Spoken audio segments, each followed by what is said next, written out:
நல்லா மொறு மொறுன்னு தோசைக்கல்லை ஒட்டாமல் சூப்பர் அண்ட் டேஸ்டியாக இன்ஸ்டண்ட்டாக பண்ணக்கூடிய ரவா தோசை. சரியான அளவுகளில் மாவு மிக்ஸ் பண்ணுறப்ப கரெக்டாக வரும்.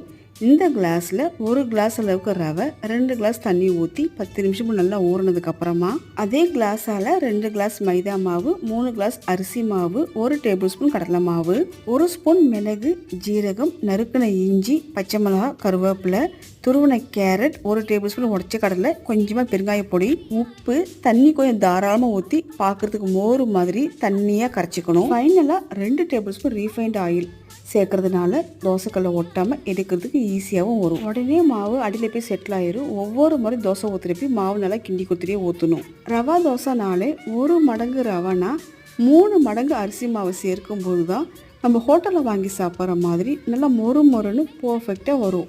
இதே அளவுகளில் செஞ்சு பார்த்துட்டு சொல்லுங்கள் எப்படி இருக்குன்னு.